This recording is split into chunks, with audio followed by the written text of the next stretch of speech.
Some wounds never heal, they just learn to hide beneath the surface. Sometimes the past comes calling when you least expect it, demanding payment for debts you thought time had settled.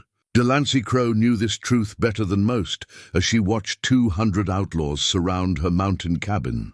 For 17 years, she'd lived alone above Dust Creek, where civilization ends and old grudges come to die. The locals whispered about the woman who'd burned down half a town and disappeared into the wilderness. They called her the Mountain Ghost. But when Royce Banner rode up with his gang, expecting to find a broken old woman hiding from her past, he found something else entirely.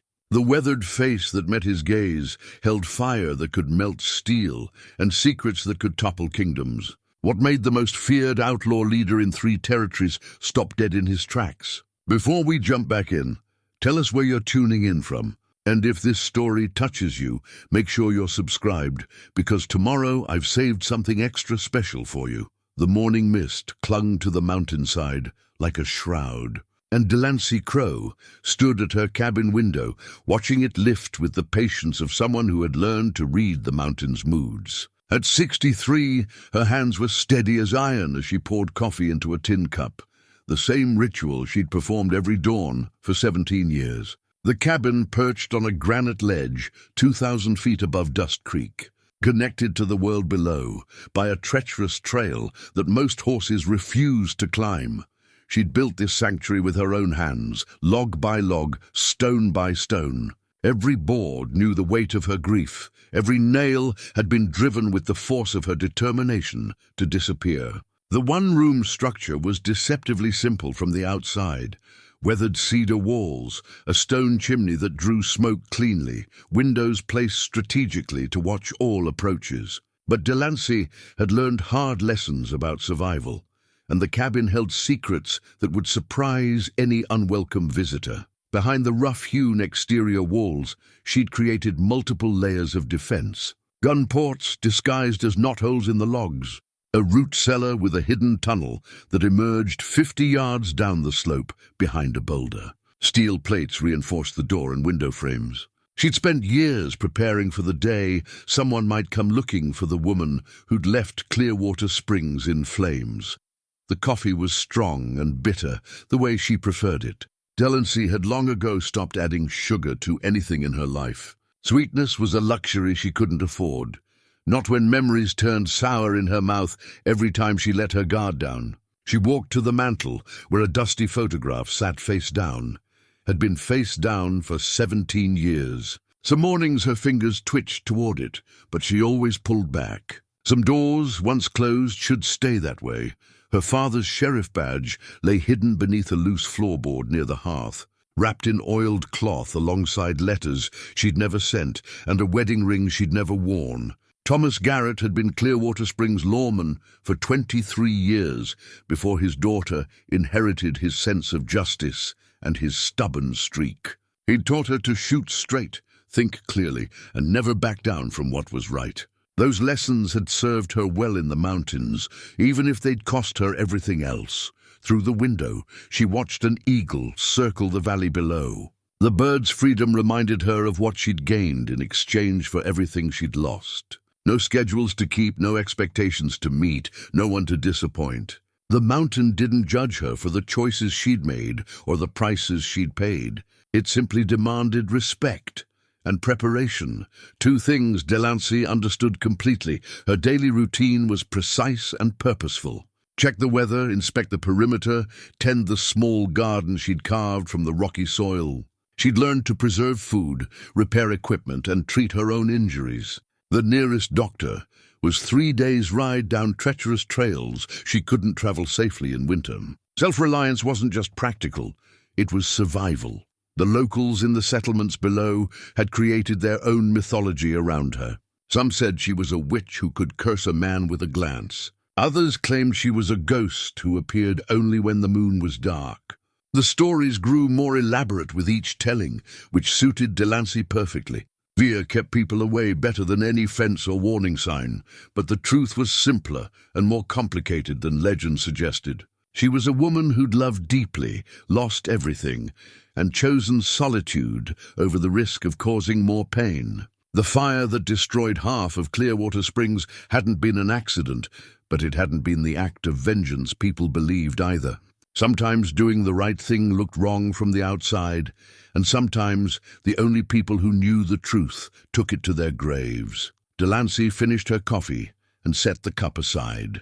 Something had disturbed the usual mountain rhythms this morning. The birds were too quiet. The wind carried unfamiliar scents. She moved to her spyglass, a military-grade instrument she'd acquired through channels she preferred not to remember. The lens swept the trails below, searching for movement that didn't belong. There, a dust cloud rising from the lower switchbacks. Riders, and more than a few by the size of the disturbance. Delancey's pulse quickened, but her movements remained calm and deliberate. She counted heartbeats the way her father had taught her, using the rhythm to maintain focus when trouble approached. 120 beats per minute meant alert but functional. Beyond that lay panic, and panic got people killed. The riders were still hours away, but their intent was clear. Nobody climbed this high without serious purpose. Delancey retrieved her rifle from the rack beside the door, a Winchester Model 1873 that had never failed her in 26 years of ownership. She checked the action, confirmed the magazine was full, and set 3 boxes of ammunition within easy reach.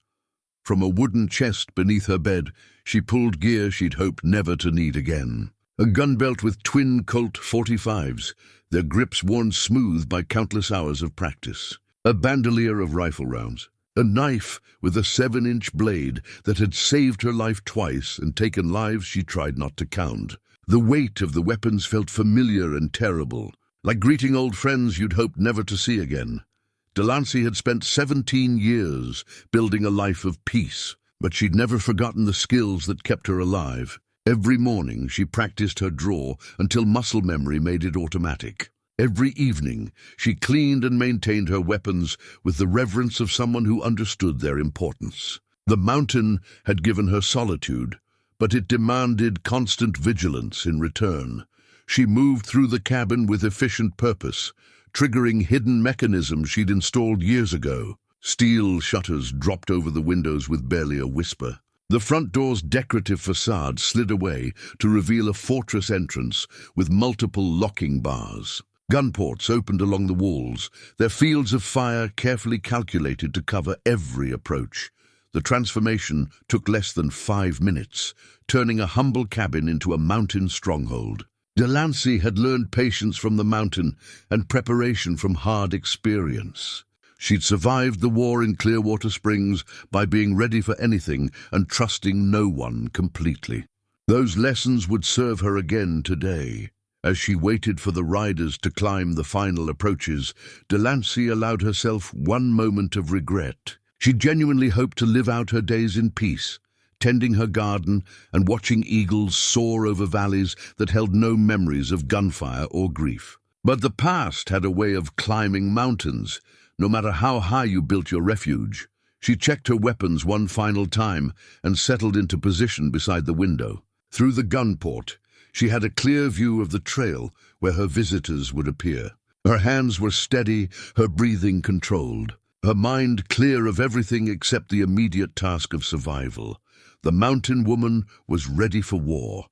They came like a plague of locusts, black shapes against the granite slopes, their horses' hooves striking sparks from the stone trail. Delancey counted them through her spyglass as they crested the final ridge.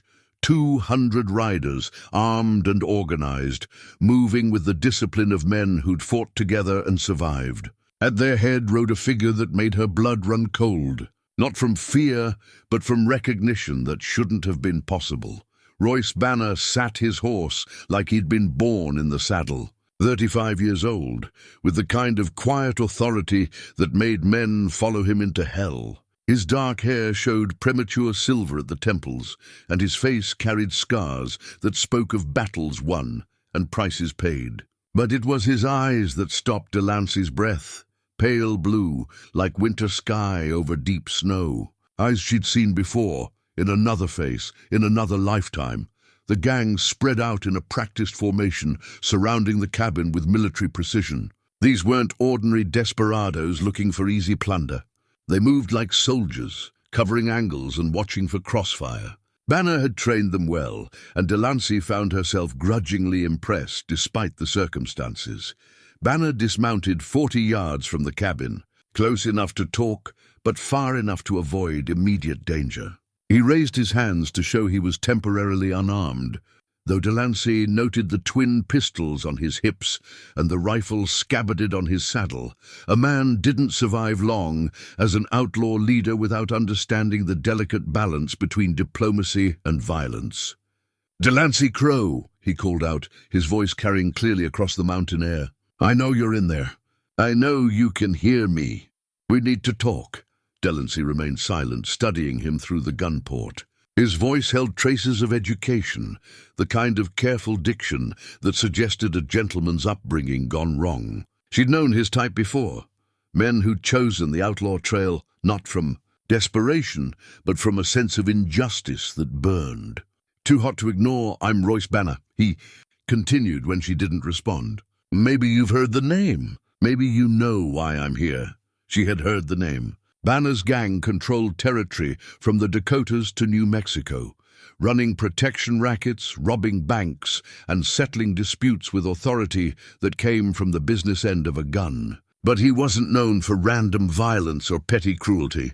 His reputation suggested a man with principles, even if those principles operated outside the law. "This mountain belongs to me now," Banner announced, his tone matter-of-fact rather than threatening. "Legal claim, filed in Denver 3 weeks ago. You're trespassing on Bannerland, ma'am. I'm giving you the courtesy of notice before I enforce my rights." Delancey's jaw tightened. She'd checked the land records herself when she first arrived 17 years ago. This mountain had been unclaimed federal territory, too remote and worthless for anyone to bother with legal paperwork. Either Banner was lying or someone had manufactured documentation to support his claim. "I know you can shoot," Banner continued, his voice taking on a conversational tone that somehow made him more dangerous. "Reputation says you're handy with both rifle and pistol, but there's 200 of us and one of you. Simple mathematics suggests you might want to consider negotiation over gunfire." Through her spyglass, Delancey watched Banner's men positioning themselves. They were good, very good, professional in their movements, disciplined in their spacing. Some carried repeating rifles, others had shotguns for close work. All of them looked like they'd been in serious fights and lived to tell about it. Banner walked closer, stopping just outside what he probably calculated as effective pistol range. "I'm not an unreasonable man, Mrs. Crowe. Pack your belongings, take whatever supplies you need, and we'll escort you safely down the mountain. You can settle anywhere else you choose. I'll even throw in enough gold to keep you comfortable for years." Delancy finally spoke, her voice carrying through a crack in the shuttered window. 17 years I've been on this mountain.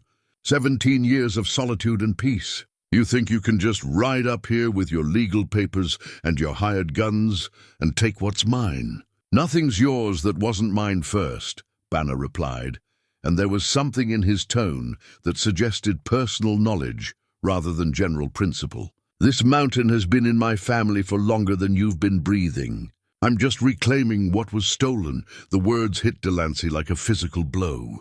Family claim, but that was impossible. She'd researched every inch of this territory before choosing her refuge. No family had ever held title to this remote wilderness, unless her mind raced back through memories she'd tried to bury. The Garrett family had once owned vast tracts of mountain territory, granted by territorial governors before statehood complicated land ownership. Her father had sold most of it to pay debts, keeping only small parcels around Clearwater Springs. But there had been other claims, other families with competing interests. "You're lying," she called out, but uncertainty crept into her voice. Banner's laugh was cold as winter wind. "Am I? Ask yourself why you really came here, Delancy. Ask yourself what you were running from, and whether you thought distance could change what you did in Clearwater Springs." Delancy's hands tightened on her rifle. He knew about Clearwater Springs. Not just the stories and legends, but details that only someone with inside information could possess. Her pulse quickened as possibilities raced through her mind, none of them comforting. You burned down half a town, Banner continued, his voice taking on an edge of controlled anger. Good people lost everything because of your need for revenge. Men died in that fire. Children lost their fathers. You think hiding on a mountain for 17 years makes that right? You don't know what you're talking about, Delancey shot back, but the words felt hollow in her mouth. The truth about Clearwater Springs was more complicated than anyone knew, but explaining it would require admitting things she'd sworn never to speak aloud. Banner drew one of his pistols, a smooth motion that spoke of countless hours of practice. He didn't point it at the cabin, just held it casually at his side, but the message was clear. I know exactly what I'm talking about. I know why you ran. I know what you're hiding from. And I know this mountain is the last place you'll ever hide. Delancey's finger found the trigger of her rifle. Through the gun port, she had a clear shot at Banner's center mass. One squeeze, and the leader of this invasion would be dead. But killing him wouldn't solve the problem of 200 armed men surrounding her cabin. And something in his manner suggested he'd expected this moment, possibly even welcomed it. One last chance, Banner called out. Come out peacefully, and we'll settle this like civilized people. Stay barricaded in there, and we'll do this the hard way. Your choice, but either way, this mountain is mine by sunset. Delancey made her decision. She centered the rifle's sights on Banner's chest and squeezed the trigger, aiming to wound rather than kill. The shot cracked like thunder across the mountainside, and Banner dove sideways, the bullet sparking off rocks where he'd been standing. Instantly, the mountain erupted in gunfire. Banner's men opened up with disciplined volleys, their bullets hammering against the cabin's reinforced walls. Delancey ducked below the window as wood splinters flew and lead fragments whined through the air. When she raised her head to return fire, Banner was gone, vanished behind cover with the smooth efficiency of a man who'd been shot at many times before. His voice carried over the gunfire, calm and almost amused. So that's how it's going to be. I was hoping you'd be more reasonable, but I understand. Some fights have to be fought to the finish. The siege of Delancy Crowe's mountain refuge had begun. The gunfire died away as Banner's men settled into siege positions, but the tension remained thick as smoke. Delancy moved through her cabin with practiced efficiency, checking her defenses and counting ammunition. The first exchange had been about testing. Banner wanted to know what kind of fight she'd give him, and she'd provided a clear answer. Through the gun ports, she could see his men digging in for a prolonged engagement. They'd brought supplies for weeks, not days, which meant Banner had planned this operation carefully. Whatever his true motives, this wasn't a spontaneous land grab by opportunistic outlaws. Banner's voice carried across the distance, calm and conversational. Impressive shooting, Mrs. Crowe. 6 inches to the left, and you'd have put me down permanent. Makes a man wonder if you were aiming to kill or just sending a message. Delancey didn't respond, but she noted the tactical intelligence in his observation. Most people assumed missing meant poor marksmanship, but Banner understood the difference between inability and choice. He was analyzing her psychology as much as her defenses. My men are getting restless, Banner continued. They came here expecting to evict an old woman, not fight a war. Some of them are suggesting we just burn you out and be done with it. I'm trying to convince them that would be unsporting. The threat was clear, but delivered with almost courteous restraint. Banner was giving her opportunities to surrender while demonstrating that he held all the tactical advantages. His approach suggested either genuine reluctance to harm her or masterful manipulation designed to lower her guard. From her position, Delancey studied the men Banner had brought. They weren't ordinary desperados recruited from saloons and frontier towns. These were veterans, men who'd fought in organized conflicts and learned to work as a unit. Several wore remnants of military uniforms, blue and gray mixed together, suggesting Banner recruited from both sides of the recent war. The land deed Banner claimed to possess troubled her more than the immediate tactical situation. Delancey had spent months researching territory ownership before choosing this mountain, specifically to avoid legal complications. The Federal Land Office in Denver had no record of private claims this far into the wilderness. Either Banner had forged documents, or there were ownership records she'd never discovered. Her father's teachings echoed in her memory when facing multiple enemies. Divide their attention and exploit their weaknesses. Banner's gang was large but unwieldy. Coordinating 200 men across difficult terrain would strain any leader's capabilities, especially if that leader faced unexpected resistance. Delancey opened a concealed panel in the cabin's floor, revealing the original land deed she'd hidden beneath the floorboards. The document, signed by the territorial governor 18 years ago, granted her father's family mineral and settlement rights to this entire valley. Thomas Garrett had transferred those rights to his daughter before his death, making Delancy the legal owner regardless of any claims Banner might produce. But legal ownership meant nothing without the power to enforce it, and Banner clearly commanded more firepower than any court injunction. The deed would be useful only if she survived long enough to present it to legitimate authorities. Banner appeared at the edge of cover, showing just enough of himself to demonstrate confidence while maintaining tactical safety.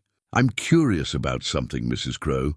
In all the stories about the Clearwater Springs fire, nobody ever explained what started it. Official reports blamed faulty chimney construction, but we both know that's not the truth." Delancey's blood chilled. The official story had been carefully constructed to hide the real causes of the fire, protecting innocent people from retribution and avoiding complications that would have destroyed more lives. Only 3 people had known the complete truth, and 2 of them were dead. "Makes a man wonder," Banner continued, "whether someone started that fire deliberately. Whether someone had reasons for wanting certain buildings to burn, certain records to disappear, certain people to relocate." His words suggested knowledge that should have been impossible. The truth about Clearwater Springs was buried deeper than any grave, sealed by blood oaths and mutual necessity. Either Banner was fishing for information, or he possessed intelligence that threatened everything Delancey had built in 17 years of hiding. Course that would make the fire an act of justice rather than random destruction, Banner said thoughtfully. Might even make the person who started it a hero instead of a villain. Funny how perspective changes when you know the whole story. Delancey's mind raced through possibilities. Banner was either remarkably well-informed or brilliantly manipulative. His casual references to details about Clearwater Springs suggested investigation that went far beyond casual interest. Someone with resources and patience had been digging into her past, uncovering secrets she'd thought safely buried. The afternoon sun began casting long shadows across the mountain, and Banner's men settled into positions that suggested permanent occupation rather than temporary siege. They'd brought bedrolls, cooking equipment, and enough ammunition for extended combat. This wasn't opportunistic banditry. It was a carefully planned operation with specific objectives. Banner withdrew from view, but his voice continued to carry over the wind. "I'll give you tonight to consider your position, Mrs. Crowe. Tomorrow we'll discuss terms again. Sleep well, if you can manage it with 200 guns pointed at your door." As evening approached, Delancey allowed herself a small meal of jerked beef and cold coffee. She'd learned to conserve food during sieges, understanding that hunger could compromise judgment faster than fear. Her supplies would last perhaps 2 weeks if carefully rationed, but Banner's resources seemed unlimited. The sound of Banner's men making camp drifted through the mountain air, horses being tended, fires being built, sentries being posted. They were professionals, settling in for whatever duration the siege required. Their discipline suggested Banner commanded loyalty through competence rather than fear, which made him more dangerous than ordinary outlaw leaders. Through the gunport, Delancy watched Banner moving among his men, checking positions and issuing quiet orders. Even at distance, his authority was obvious. Men looked to him for guidance, accepted his decisions without argument, and positioned themselves according to his tactical judgment. He'd built an army, not just a gang. As darkness fell, Delancy reflected on the isolation that had been both her salvation and potential doom. 17 years of solitude had given her peace, but also vulnerability. No allies would ride to her rescue. No friends would worry about her absence. She'd chosen independence over community, and now she would face the consequences alone. But solitude had also taught her self-reliance and forced her to develop skills most people never needed. She knew every inch of this mountain, every trail and hiding place, every advantage the terrain might offer. If Banner wanted to take her refuge, he'd discover that evicting a mountain woman was more complicated than filing legal papers. The siege had begun. But the war was far from over. The first night passed without incident, but Delancy didn't sleep. She moved through her cabin in darkness, listening to the sounds of Banner's camp and watching for movement that might signal an assault. Professional soldiers often attacked at dawn, using the confusion of changing light to mask their approach. Banner's men maintained discipline even in their rest, posting sentries and rotating watches with military precision. At first light, Banner appeared again, this time carrying a white cloth tied to a rifle barrel. The traditional signal of parley was almost quaint given the circumstances, but Delancy appreciated the gesture. Whatever else Banner might be, he understood the protocols of civilized warfare. "Good morning, Mrs. Crowe," he called out, his voice carrying easily in the thin mountain air. "I trust you passed a comfortable night. My men report you were quite active, checking your defenses, I assume." "Wise precaution." Delancy remained silent, but she was impressed despite herself. Banner's sentries had been observant enough to track her movements inside the cabin, which meant they were watching for specific details rather than just general activity. His intelligence gathering was remarkably thorough. "I've been thinking about our conversation yesterday," Banner continued, settling himself on a boulder where he could speak comfortably while remaining in cover. "Specifically about the nature of justice and the weight of past actions. Heavy subjects for a mountain morning, but relevant to our current situation." The wooden horse hidden among Delancy's belongings seemed to mock her from its place beneath the loose floorboard. She'd carved it herself during the long winter after Clearwater Springs, her hands needing work to keep her mind from dwelling on everything she'd lost. The toy was meant for a child who would never play with it, a reminder of futures that had died in smoke and flame. Banner's voice took on a more personal tone. "I knew a sheriff once. Good man, honest man. The kind who believed the law was meant to protect people rather than property. He had strong opinions about justice, about doing what's right regardless of personal cost. Made him unpopular with certain influential citizens who preferred their law enforcement more flexible." Delancy's hands tightened on her rifle. Banner was describing her father with accuracy that suggested intimate knowledge, not general observation. Thomas Garrett had indeed been unpopular with Clearwater Springs' wealthier residents, men who wanted the law to serve their interests rather than abstract principles of justice. "This sheriff had a daughter," Banner continued, his words carrying across the mountain like thrown stones. "Raised her to think clearly, shoot straight, and never back down from doing right. Taught her that sometimes the law and justice don't point in the same direction, and when that happens, you follow justice and accept the consequences." Banner rose from his position and walked closer, staying just outside effective pistol range, but close enough for Delancy to see his face clearly. His pale blue eyes held knowledge that chilled her blood, not hatred or anger, but something far more dangerous, understanding. "That sheriff died protecting people who never appreciated his sacrifice," Banner said quietly. "Died believing his daughter would carry on his work, make his principles mean something in a world that valued profit over people. He never knew how right he was." Delancy spoke for the first time that morning, her voice carefully controlled. "You seem to know a lot about dead lawmen and their families. Makes a person wonder why an outlaw would care about ancient history." Banner's smile was both sad and knowing. "Ancient history has a way of becoming current events when you dig deep enough. The Clearwater Springs fire wasn't ancient history to the families who lost everything. The corruption that caused it wasn't ancient history to the people who suffered. Justice delayed isn't justice denied. It's justice waiting for the right moment." One of Banner's lieutenants approached from the camp, a weather-beaten man with sergeant stripes still visible on his faded uniform jacket. He whispered something urgent in Banner's ear, his expression suggesting complications that required immediate attention. Banner nodded grimly and turned back toward Delancey's cabin. "Seems we have visitors coming up the trail. A dozen riders, moving fast and armed for serious trouble. Friends of yours, Mrs. Crowe?" Delancey felt her stomach drop. She had no friends, no allies who might ride to her rescue. Anyone approaching the mountain during an active siege was either more trouble or an escalation she couldn't afford. Through her spyglass, she spotted the dust cloud Banner's scouts had identified, riders pushing their horses hard up the treacherous trail. "Bounty hunters," Banner said matter-of-factly. "Probably heard about our little gathering and decided to see if there's profit in it. Some of them have been tracking you for years, Mrs. Crowe. The reward for the woman who burned Clearwater Springs has grown quite substantial over time." The revelation hit Delancey like a physical blow. She'd always known bounty hunters might eventually track her down, but she'd assumed her isolation would protect her.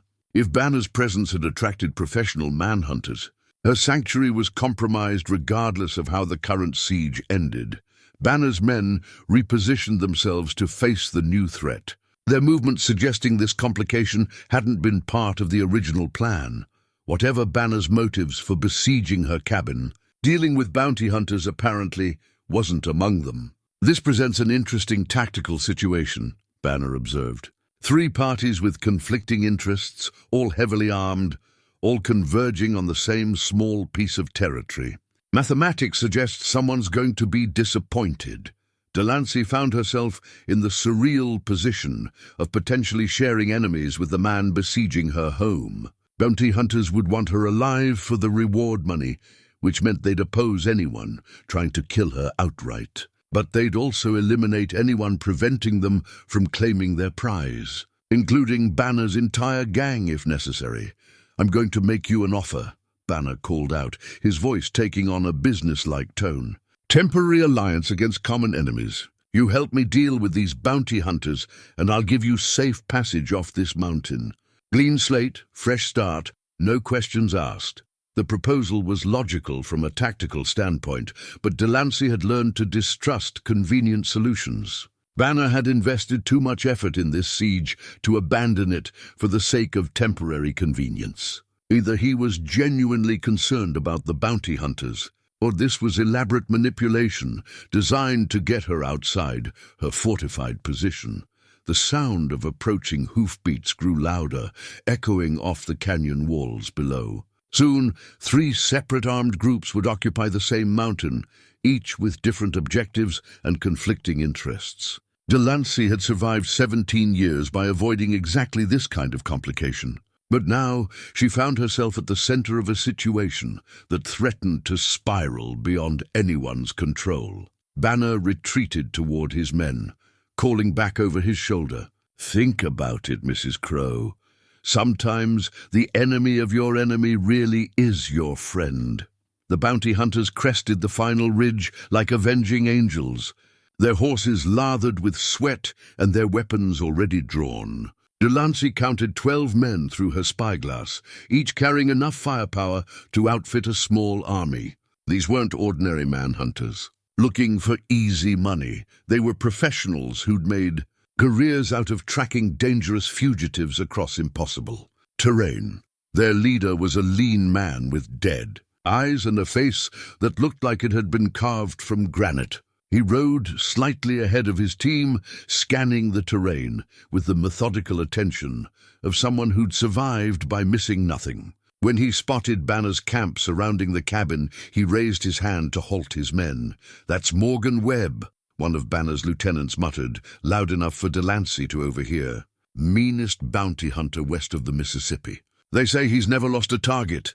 Banner emerged from cover with his hands, visible but ready, approaching the bounty hunters with the careful respect one professional showed another.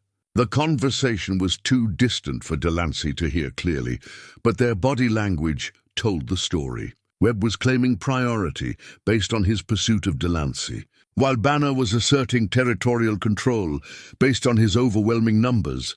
The negotiation lasted several minutes, with both leaders maintaining polite facades while their men prepared for potential violence. Finally, Webb nodded curtly and withdrew his team to positions on the opposite side of the cabin. The bounty hunters had apparently accepted a temporary truce, but their presence changed the entire tactical situation. Now Delancey faced enemies on multiple fronts, each with different objectives that might conflict at any moment. Banner wanted her land, Webb wanted her alive for the bounty, and both groups possessed enough firepower to level the entire mountain if negotiations failed.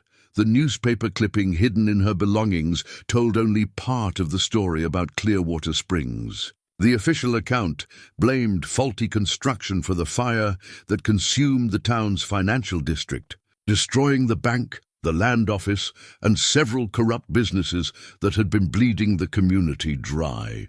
But the real story was more complicated, involving systematic fraud, intimidation, and the kind of organized corruption that required drastic measures to stop. Delancey had been 26 then, working as her father's unofficial deputy while he served as sheriff. Thomas Garrett had uncovered evidence that prominent citizens were manipulating land records, stealing from widows and orphans, and using violence to silence anyone who objected. When he tried to present his evidence to the territorial authorities, those same corrupt officials arranged for his convenient death in what appeared to be a random robbery. That was when Delancey had decided that justice sometimes required stepping outside the law.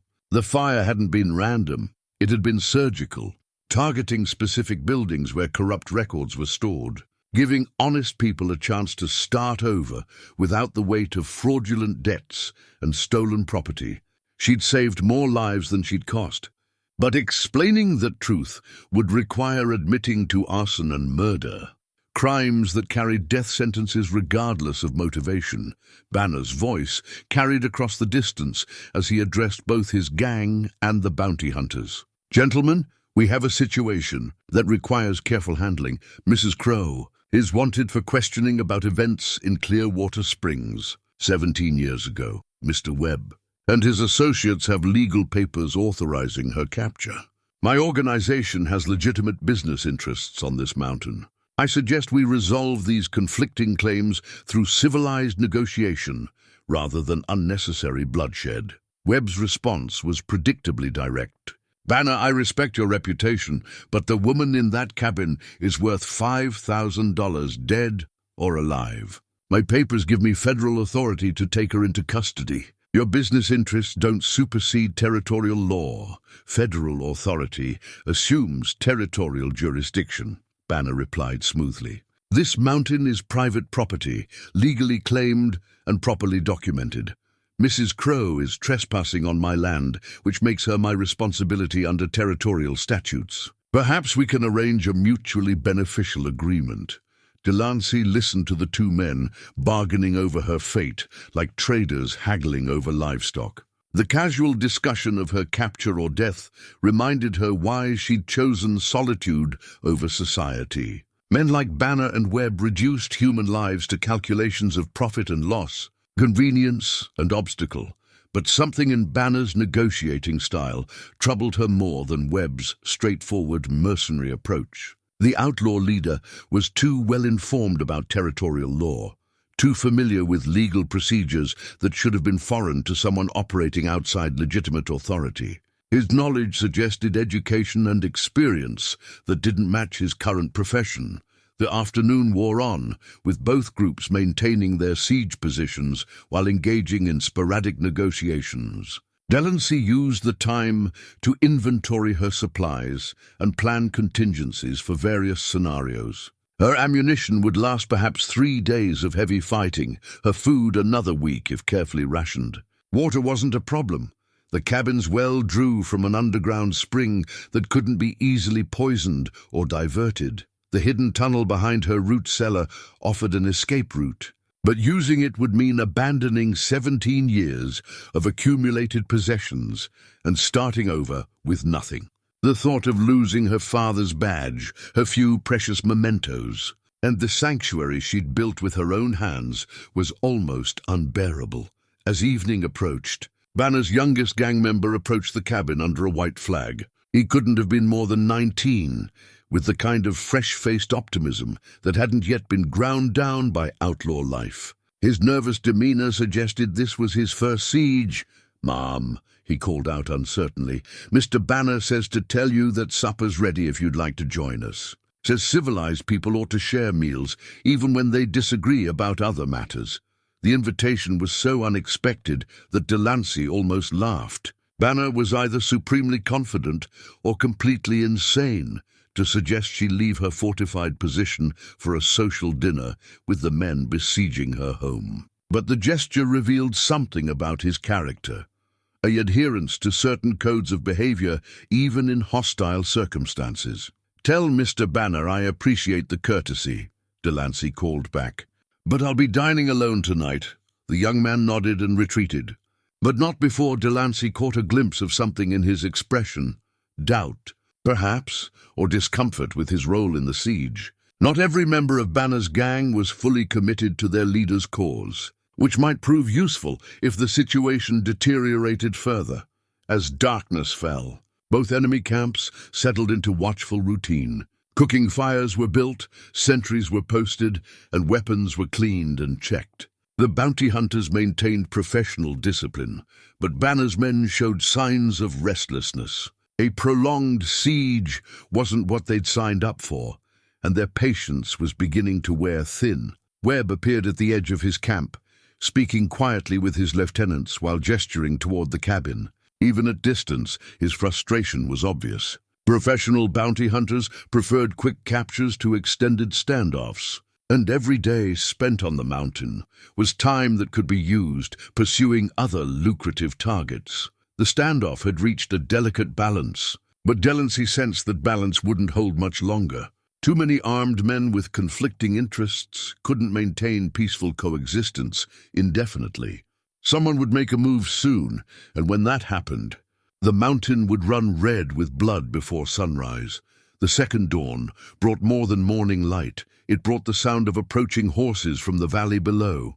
Through her spyglass, Delancy spotted a third group climbing the treacherous trail, smaller than the others, but moving with unmistakable military precision. 6 riders in blue uniforms, led by a captain whose bearing suggested career army rather than territorial militia. Banner cursed softly when his scouts reported the new arrivals. Federal troops complicated everything, bringing legitimate authority that neither outlaws nor bounty hunters could easily dismiss. Whatever unofficial arrangements had been negotiated between Banner and Webb would evaporate the moment army officers asserted jurisdiction.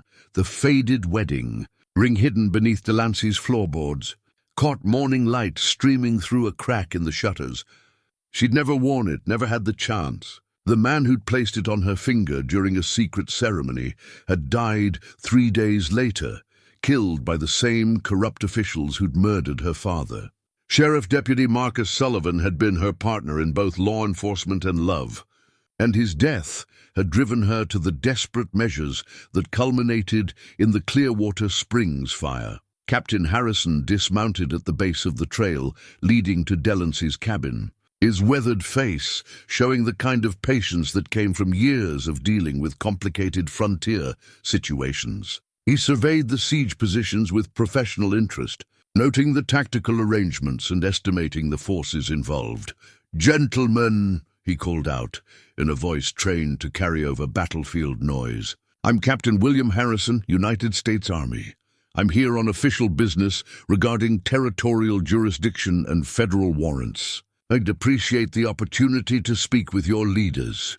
Banner and Webb approached the captain separately, each maintaining careful distance from the other while projecting confidence they probably didn't feel. Federal involvement meant their private negotiations were over, replaced by legal procedures neither man could control or predict. The conversation between the 3 leaders was too distant for Delancey to hear clearly, but their body language told the story. Harrison was asserting federal authority, Webb was claiming bounty hunter precedents, and Banner was arguing property rights. All three were armed, all three commanded loyal men, and all three had incompatible objectives. After 20 minutes of discussion, Harrison approached Delancy's cabin alone, his hands visible and empty. His deliberate movements suggested someone familiar with siege situations and the delicate protocols they required. "Mrs. Delancy Crowe," he called out formally. "I'm Captain Harrison, Territorial Security Division. I have federal warrants requiring your appearance before a territorial judge regarding events in Clearwater Springs 17 years ago. These are not bounty documents. You're wanted for questioning, not summary execution." Delancy considered her options. Federal warrants carried more weight than bounty hunter papers, but they also offered more legal protection. If she surrendered to Harrison, she'd face trial rather than immediate violence. But trials had their own dangers, especially when the truth was more complicated than legal documents suggested. "What guarantees do I have?" she called back. "Safe passage to Denver, legal representation, and a fair hearing before Judge Montgomery," Harrison replied. "The territorial government is interested in historical accuracy, not revenge. Too many questions about Clearwater Springs have remained unanswered for too long," Banner interjected from his position, his voice carrying clearly across the mountain air. "Captain, I appreciate federal interest in historical accuracy, but Mrs. Crowe is currently trespassing on private property. My legal claim to this mountain supersedes any arrest warrants." Harrison turned to face Banner, his expression carefully neutral. "Mr. Banner, I'm familiar with your recent land claims. I'm also familiar with the methods used to acquire them. Federal investigators have been reviewing territorial land records for irregularities, and your documentation raises several interesting questions. The implied threat was clear. Banner's land claims might not withstand federal scrutiny, which would undermine his entire justification for the siege. But challenging his authority in front of his men also risked escalating the situation beyond anyone's control. Webb chose that moment to assert his own position.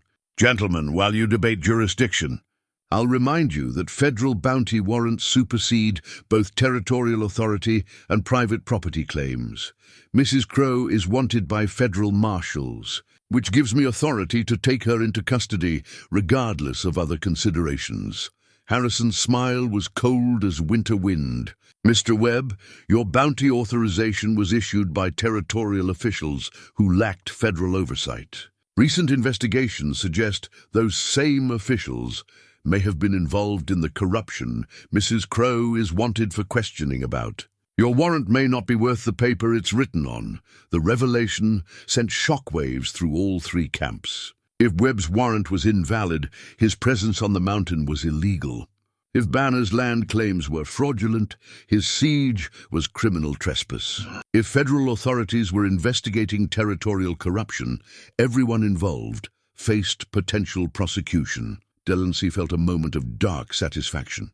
The men who'd spent 2 days arguing over her fate were discovering that their own legal positions might be equally questionable.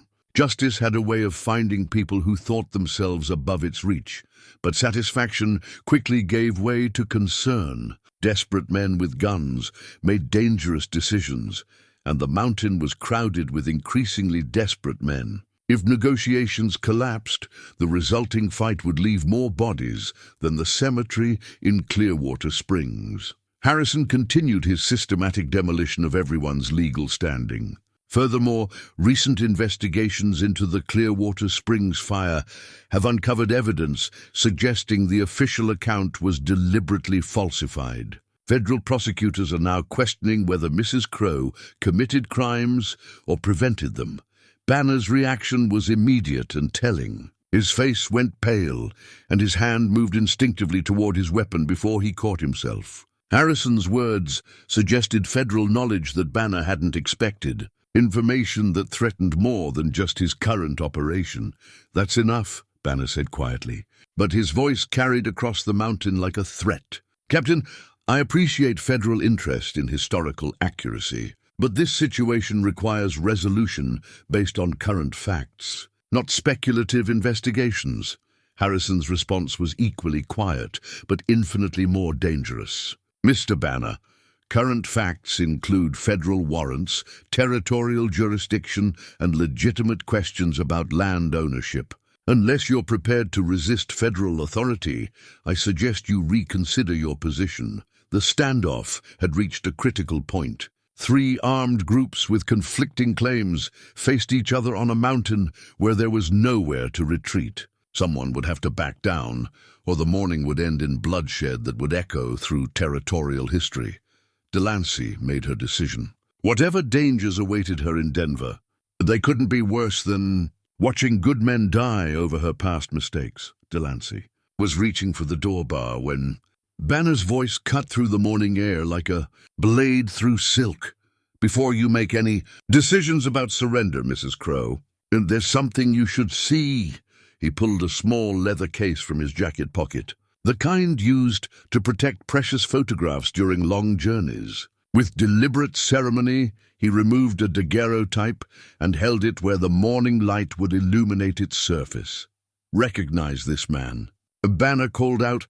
Through her spyglass, Delancy could just make out the image, a young man in a sheriff's uniform, his face serious but kind, standing beside a woman in a simple dress. Her breath caught in her throat.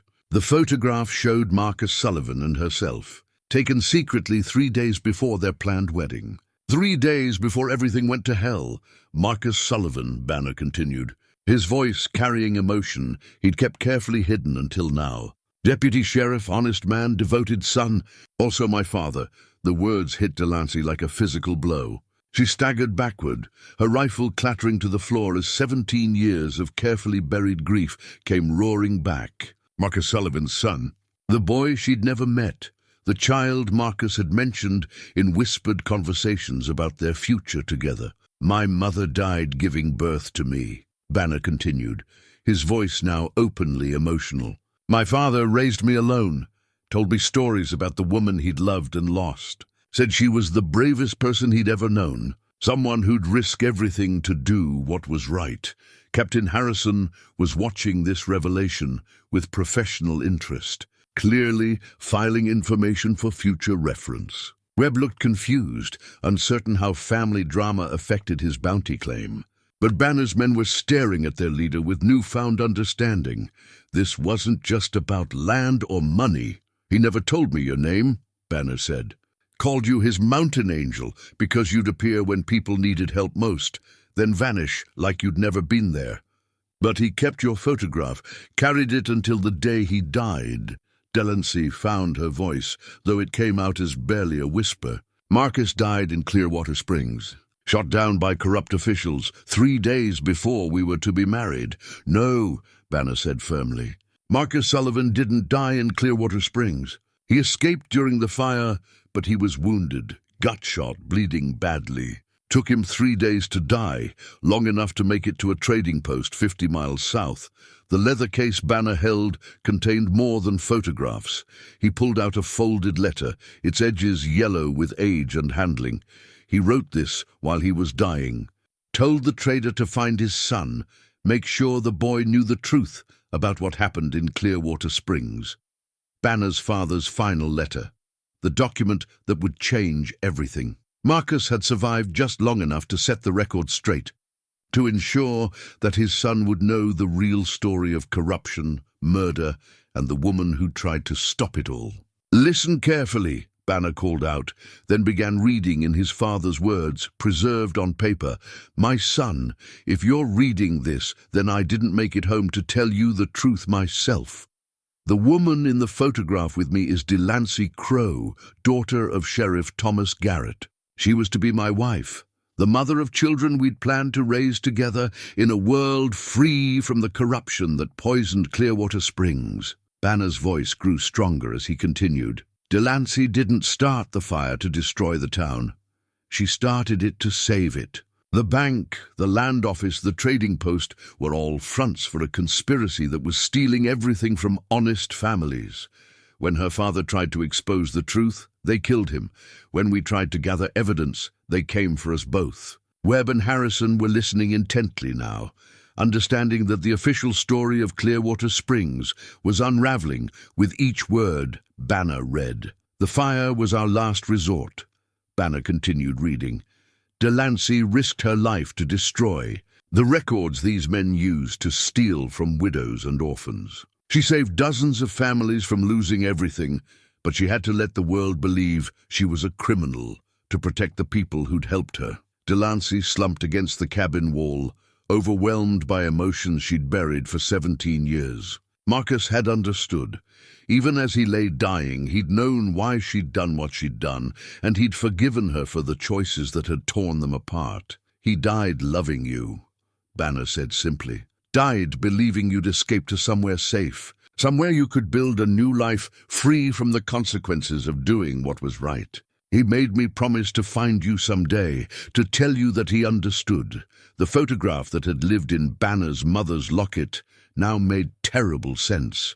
Not his mother, his father's lost love, the woman Marcus Sullivan had never stopped grieving. Banner had spent years searching for the mountain woman from his father's stories, driven by a promise made to a dying man. Captain Harrison stepped forward, his expression thoughtful. This correspondence substantially alters the federal case regarding Clearwater Springs. If Deputy Sullivan's account is accurate, Mrs. Crowe acted to prevent crimes rather than commit them. Webb looked between the various parties, his professional instincts warring with the legal complications Banner's revelation had created. A dying man's letter isn't courtroom evidence.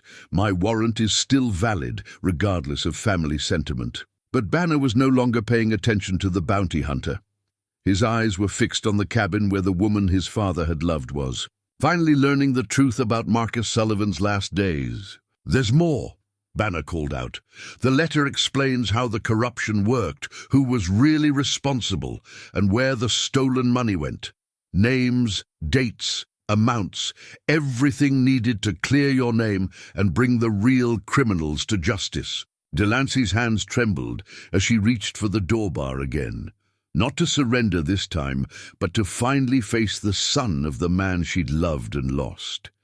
17 years of isolation were ending, but not in the way she'd ever expected. The land claim is real, Banner continued. This mountain was part of my father's inheritance, land he planned to share with you after the wedding. I filed the papers because I wanted to preserve the place where he'd planned to bring his bride, to keep it safe until I could find you. The siege hadn't been about greed or conquest, it had been about reunion, justice, and a son keeping promises made to his dying father. Banner had brought 200 men not to drive her away, but to ensure that when he found her, nothing would separate them again. Will you come out? Banner asked. Will you let me keep my father's promise and tell you the rest of his story? Delancey's hand touched the door bar one final time. Outside waited the son of her lost love, carrying truths that would change everything she'd believed about the past 17 years. The door of Delancey's mountain refuge opened for the first time in 17 years, and she stepped into sunlight that felt like absolution. Banner stood 20 feet away, his father's letter still clutched in his hand, his pale blue eyes, Marcus's eyes, fixed on her face with an expression of wonder and recognition. My God, he said softly, you look exactly like his description.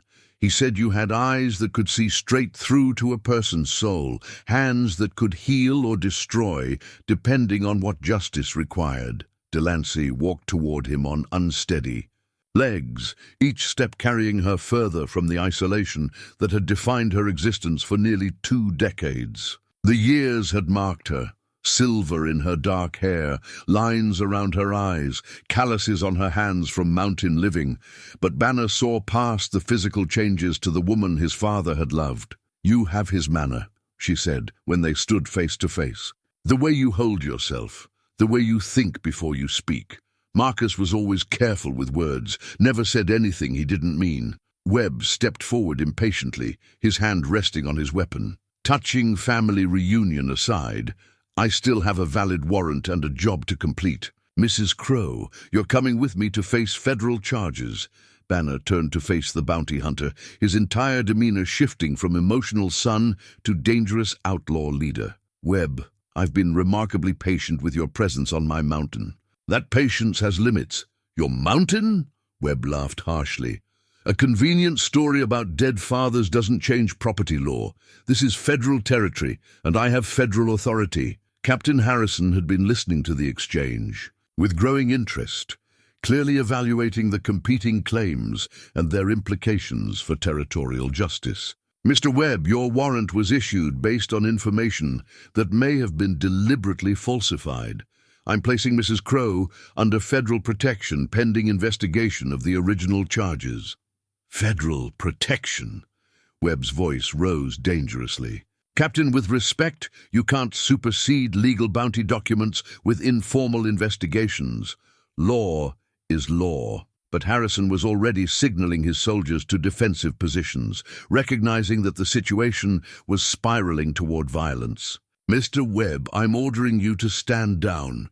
Any attempt to take Mrs. Crowe into custody will be considered interference with federal investigation. Delancy found herself at the center of a conflict that threatened to explode into gunfire at any moment. 3 armed groups, each convinced of their legal authority, each prepared to fight for their interpretation of justice. She'd spent 17 years avoiding exactly this kind of confrontation, but fate had finally cornered her on the mountain she'd thought was sanctuary. Banner's men were taking positions behind whatever cover they could find, their loyalty to their leader outweighing any concerns about fighting federal troops. These were veterans who'd followed Banner through countless dangerous situations, trusting his judgment even when it led them into impossible odds. Webb's bounty hunters were spreading out in practiced formation, their experience with violent confrontations making them dangerous opponents despite being outnumbered. Professional manhunters didn't survive by backing down from armed resistance, and Webb's reputation had been built on never losing a target. The federal soldiers were positioning themselves with military precision, their training and discipline giving them advantages that might offset their smaller numbers.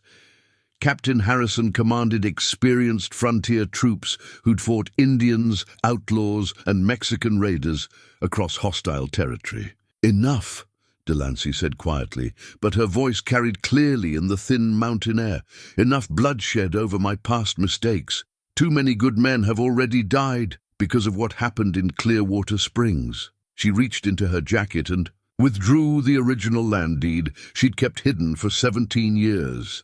Captain Harrison, this document proves legal ownership of this mountain, signed by Territorial Governor Wesley before his death, transferring mineral and settlement rights from Thomas Garrett to his daughter. Harrison examined the deed carefully, his military training and legal procedures making him qualified to assess its authenticity.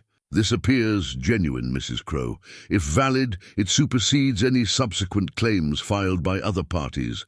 Banner nodded grimly. My father mentioned that deed in his letter. Said your father had transferred the land to you as a wedding gift, somewhere. You could build a life free from the corruption that poisoned Clearwater Springs. But Webb wasn't interested in property disputes or family history. Legal ownership doesn't invalidate federal warrants. Mrs. Crowe is wanted for questioning about arson and murder. Deeds and letters don't change that fact. The standoff had reached a critical point. Legal authority, property rights, family obligations, and professional duty were creating a tangle of conflicting claims that couldn't be resolved through negotiation. Someone would have to impose their will through force, and the mountain would run red with blood before sunset. Delancy made a decision that surprised everyone, including herself. I'll surrender to Captain Harrison's authority, but only if he guarantees safe passage for everyone else. No one dies today because of mistakes I made 17 years ago. Banner stepped forward immediately. Delancy, you don't understand. The letter explains everything. It clears your name completely. You don't need to surrender to anyone. The letter is 17 years old, Webb interjected, written by a dying man who might have said anything to ease his conscience. Courts require evidence, not family stories, but Harrison was studying the deed and considering the implications of Banner's revelations. Mrs. Crowe, if Deputy Sullivan's account is accurate, the territorial government owes you an apology rather than prosecution. The federal investigation was opened specifically to address questions about the official account of Clearwater Springs. Dark clouds were gathering over the mountain peaks, promising the kind of sudden storm that could trap unwary travelers in deadly conditions. The weather was becoming another factor in a situation that already had too many variables for anyone to control. Effectively, Banner's youngest gang member, the boy who delivered the dinner invitation, approached, his leader with obvious nervousness. "Boss, some of the men are getting restless. They signed up for land claims and easy money, not fighting federal troops over old grudges." The comment revealed fractures within Banner's organization that threatened to complicate an already impossible situation. Not every member of his gang shared his emotional investment in clearing Delancey's name or honoring his father's memory. Professional outlaws had limited patience for campaigns that didn't promise immediate profit. Webb sensed the weakness in Banner's position and pressed his advantage. "Banner, your men are starting to think clearly about the odds. 200 outlaws fighting federal troops means hangings for everyone involved. Smart men know when to cut their losses, but Banner's response surprised everyone. Instead of defensive bluster, he pulled a second document from his jacket, an official-looking paper with federal seals and signatures. "Gentlemen, there's something else you should know. 6 months ago, I was officially pardoned by the territorial governor and commissioned as a federal marshal." The revelation sent shockwaves through all 3 camps. A federal marshal with a gang of 200 men, conducting unofficial investigations into territorial corruption, using outlaw tactics to gather evidence that legitimate authorities couldn't obtain through normal channels. The land claims, the siege, even bringing my men here, all part of an authorized investigation into the Clearwater Springs case. Banner continued. "Mrs. Crowe, you're not under arrest. You're under federal protection while we gather evidence to clear your name officially."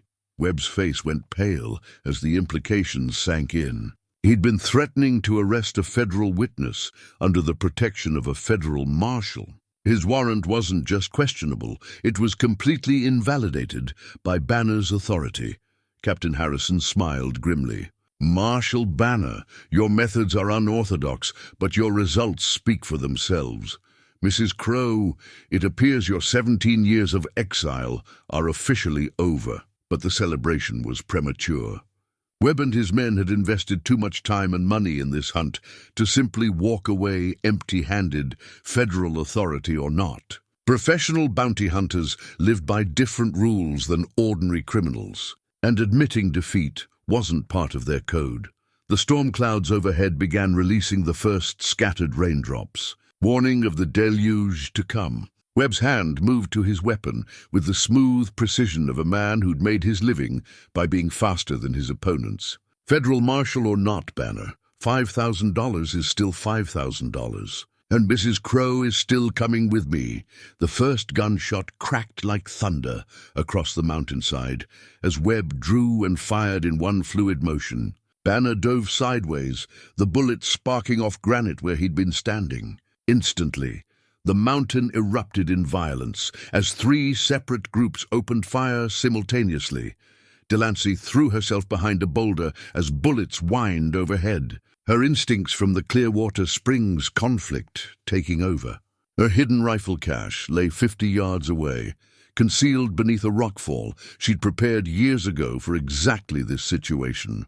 But reaching it meant crossing open ground under fire from multiple directions. Captain Harrison's soldiers took cover behind their horses, returning disciplined volleys at both Webb's bounty hunters and the portion of Banner's gang that had decided federal authority meant nothing compared to immediate survival. The federal troops were outnumbered, but better organized, their military training showing in their coordinated movements. Banner's men split into factions as the shooting started. Half followed their leader's orders to protect Delancy and support the federal investigation, while the other half decided that fighting United States Army troops was a guaranteed path to the gallows. The resulting chaos turned the mountainside into a 3-way battle with shifting, Alliances and confused objectives. Webb's bounty hunters fought with the desperate efficiency of men who knew their only choices were victory or death. They'd crossed too many lines, threatened too many federal officers to expect mercy if captured. Their professional skills made them dangerous opponents despite being the smallest group, and they concentrated their fire on the most immediate threats. The mountain storm arrived with frontier suddenness, turning the battlefield into a wind-lashed chaos of rain and gunfire. Visibility dropped to mere yards as sheets of water swept across the rocky terrain, making accurate shooting nearly impossible. The weather became another combatant, affecting everyone equally and adding an element of randomness to an already chaotic situation. Delancy used the storm's cover to reach her rifle cache, her years of mountain living allowing her to move confidently across terrain that staggered the others. The weapons she'd stored were clean and ready, wrapped in oiled cloth that had protected them from 17 years of weather. She selected her father's Winchester, the rifle that had never failed her when justice required violence. Banner appeared through the storm like a ghost, his clothes torn and bloody from a grazing wound across his shoulder. The cache, my father mentioned it in his letter, said you'd prepared for the day trouble found you again. Together, they took position behind the rock fall, using the natural fortification to provide covering fire for Harrison's soldiers. The federal troops were pinned down by bounty hunters who'd taken the high ground, and without support, they'd be overwhelmed within minutes. "Your men," Delancy shouted over the wind and gunfire. "They're fighting each other as much as anyone else." "The loyal ones will sort themselves out," Banner replied, sighting carefully before taking a shot that dropped one of Webb's men. "The others were never really mine anyway. Gold and fear only buy temporary loyalty."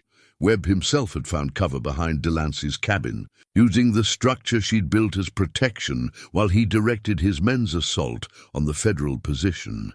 The irony wasn't lost on her. The sanctuary she'd created was now being used to destroy the justice she'd spent 17 years avoiding. The young gang member who'd invited her to dinner stumbled through the rain, clutching a wounded arm and looking terrified. When he spotted Delancy and Banner, he approached with obvious relief. "Boss, what are your orders? Half the men have gone crazy, shooting at anyone who moves. I don't even know who we're supposed to be fighting anymore." Banner grabbed the young man's shoulder. "Get word to anyone still listening. Protect the woman, support the federal troops, and try not to get killed. This isn't about outlaws anymore. It's about justice." A bullet spanged off the rocks inches from Delancey's head, followed by Webb's voice carrying over the storm. "Mrs. Crowe, this can end right now. Come out peacefully, and I'll let everyone else walk away. Keep fighting, and good men die for your past mistakes." "The only mistake," Delancy called back, "was trusting that justice would find its own way. Sometimes you have to fight for what's right, regardless of the cost." She raised her father's rifle and sighted on Webb's position. Through the rain and chaos, she could see the bounty hunter preparing for another assault on the federal troops. One shot could end his threat permanently, but killing him would make her exactly what the official stories claimed: a cold-blooded murderer hiding behind justifications. The storm intensified, and somewhere in the distance, Delancey heard the sound she'd been hoping for: more horses approaching at speed. Either reinforcements for someone, or more complications for everyone.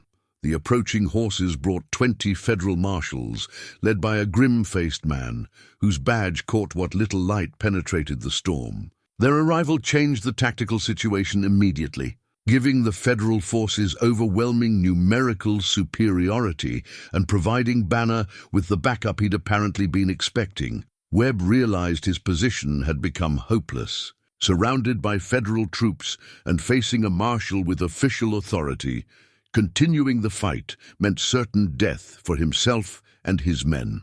But professional pride and $5,000 in bounty money made surrender a bitter choice. "Federal marshals," the lead officer called out through the rain, "cease fire and surrender your weapons. Anyone continuing hostile action will be considered in rebellion against territorial authority." The mountain signal fire Delancy had prepared years ago sat ready beneath a rock overhang, protected from the storm and visible for miles in clear weather. She'd never expected to use it, but desperate times required desperate measures.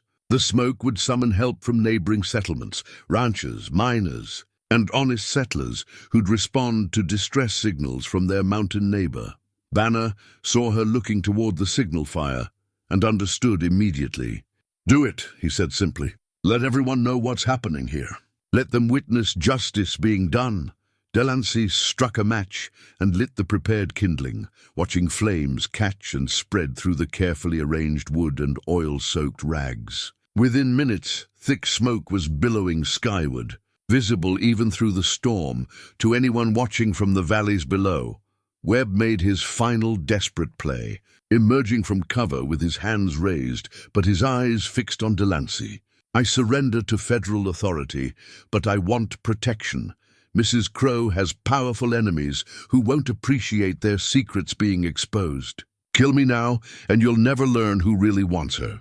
Dead, the revelation that Webb was working for someone else rather than pursuing the bounty, independently added another layer of complexity to an already tangled situation. Someone with resources and patience had been orchestrating events, using Webb as a tool to eliminate the one person who knew the complete truth about Clearwater Springs. "Names," Banner demanded, his weapon trained on the bounty hunter.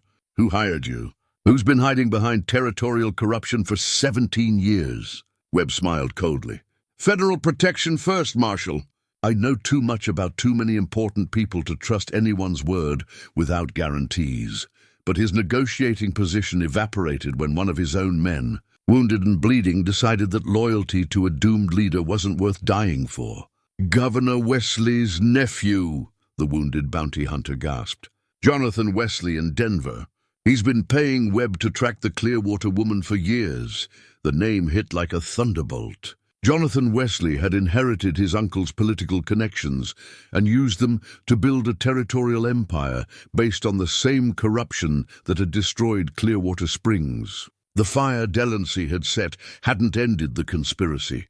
It had simply forced it to relocate and become more careful. Banner's face darkened with understanding. Wesley's been using territorial authority to cover his tracks, issuing false warrants and manipulating federal investigations. That's why the official story about Clearwater Springs never made sense. Webb tried to silence his betraying subordinate, but federal marshals were already taking both men into custody. The bounty hunter's expression showed he knew his usefulness as an informant was the only thing keeping him alive. But his wounded man had eliminated his bargaining position. Captain Harrison approached through the diminishing rain, his uniform soaked, but his authority intact. "Mrs. Crowe, I'm placing you under federal protection while we investigate these allegations. If Jonathan Wesley has been manipulating territorial law for personal gain, the implications extend far beyond Clearwater Springs." The storm was finally breaking, revealing a mountainside littered with wounded men and abandoned weapons. Banner's gang had largely surrendered or fled, their enthusiasm for outlaw life diminished by the reality of fighting federal troops. Those who remained loyal gathered around their leader, awaiting orders that would determine their futures. "Marshal Banner," Harrison continued, "your investigation has uncovered corruption that goes to the highest levels of territorial government. The federal authorities will need complete cooperation to build cases that will stand in court." Banner nodded grimly. "Everything my father documented in his letter, plus evidence we've gathered over 6 months of investigation. Wesley's organization has been stealing from honest settlers across 3 territories, using fake land claims and forged documents to build an empire on other people's misery." Delancy watched the federal marshals organizing their prisoners and evidence, finally understanding that her 17 years of exile were truly ending. The truth about Clearwater Springs would finally be told, but at a cost measured in blood and broken lives scattered across the mountainside. The signal fire had done its work. Riders were approaching from multiple directions as neighboring settlers responded to the distress call. Within hours, the remote mountain would be crowded with witnesses to ensure that justice was done properly this time. With transparency instead of cover-ups, Webb was loaded into a marshal's wagon. His career as a bounty hunter ended, but his value as a witness, ensuring his survival. His wounded subordinate was already talking freely, providing names and details that would unravel years of carefully constructed lies.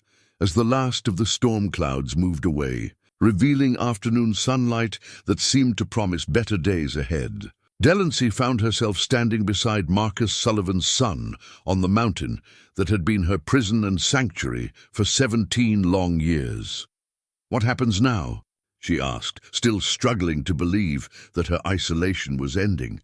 Banner smiled, and for a moment his expression was pure Marcus Sullivan. "Now we go to Denver and make sure the truth is heard. My father's promise is finally kept, and justice is finally served." 3 months later, Delancy stood in the Denver courthouse, watching Jonathan Wesley being led away in chains, his territorial empire crumbling around him like a house built on sand. The trial had lasted 2 weeks, with witness after witness testifying to the systematic corruption that had poisoned territorial governance for nearly 2 decades. Marcus Sullivan's letter had been the cornerstone of the prosecution's case, but it was supported by a mountain of evidence that Banner and his team had gathered during their undercover investigation. Land records, financial documents, witness statements, everything needed to prove that the Clearwater Springs fire had been an act of justice rather than criminal destruction. Banner sat beside her in the courtroom, wearing the new sheriff's badge that represented his acceptance of his father's legacy. The territorial governor had offered him the position personally, recognizing that cleaning up the corruption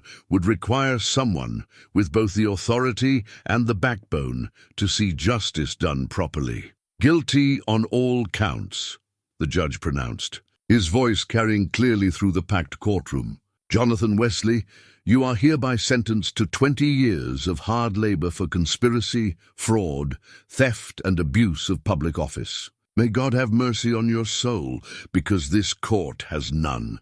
The crowd erupted in cheers from settlers who'd lost everything to Wesley's schemes. Delancy felt no satisfaction in watching him led away.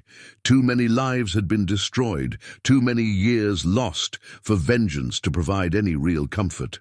But justice had finally been served, and that was enough. Outside the courthouse, reporters surrounded them with questions about the case that had dominated territorial newspapers for weeks. The woman who'd burned Clearwater Springs to save it had become a folk hero, but Delancy wanted no part of celebrity or fame. She'd had enough of being a legend. "Mrs. Crowe," a young journalist called out, "what will you do now that your name has been cleared? Will you return to Clearwater Springs?" Delancy considered the question seriously. The town had been rebuilt in the years since the fire, populated by honest settlers who'd benefited from her actions without knowing her identity. But too many ghosts lived there for her ever to find peace among its streets. "I'll be returning to my mountain," she said simply. "It's been my home for 17 years, and I see no reason to change that now."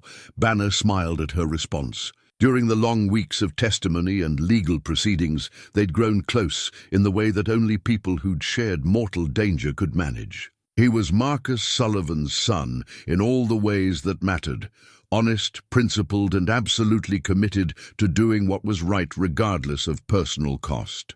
"The mountain has plenty of room," he said to the reporters, "and the territorial government has decided that a federal marshal might benefit from having a secure base of operations in remote territory. Mrs. Crowe won't be living alone anymore." The arrangement they'd worked out was practical rather than romantic, but it felt right in ways that Delancy couldn't fully explain. Banner needed a secure location for his continuing investigations into territorial corruption, and she needed someone who understood the weight of carrying secrets that could destroy lives. They were family now, bound by shared loss and common purpose. The young gang member who'd survived the mountain battle approached them shyly, his outlaw days behind him and a deputy's badge gleaming on his chest.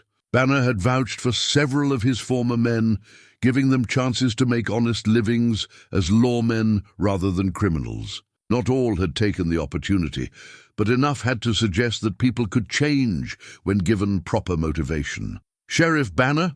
the young deputy said formally, then relaxed into a grin. The papers came through from the land office. "The mountain property is officially yours, all legal and proper."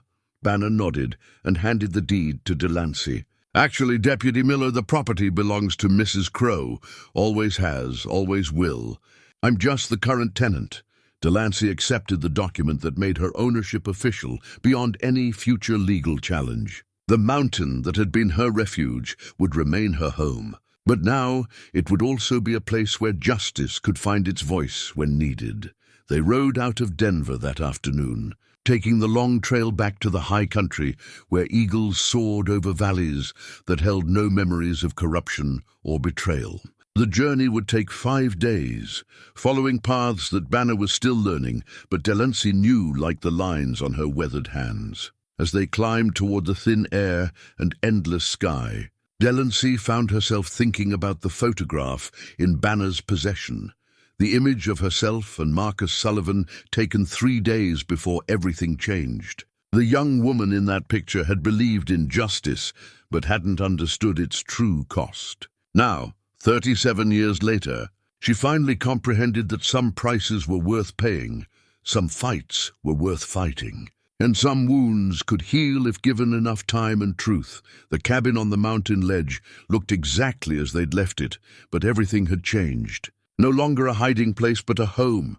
No longer a refuge from justice, but a place where it could be administered fairly. The wooden horse she'd carved during her first winter of exile would finally have a child to play with. Banner mentioned he was courting a school teacher in one of the valley settlements, someone who wasn't afraid of mountain winters or the responsibilities that came with loving a lawman. As the sun set over the peaks that had sheltered her for 17 years, Delancey understood that isolation was ending, but solitude wasn't. The mountain still offered peace to those who respected its demands. But now that peace would be shared with family rather than endured alone, the wounds of the past would always be there. But they no longer defined her future. Justice had come home to the mountain, carried by the son of the man she'd loved and lost, bringing truth that was worth more than all the gold hidden in territorial vaults. Some stories end with revenge, others with victory. This one ended with something rarer and more valuable: understanding, redemption, and the quiet satisfaction of promises kept across the years.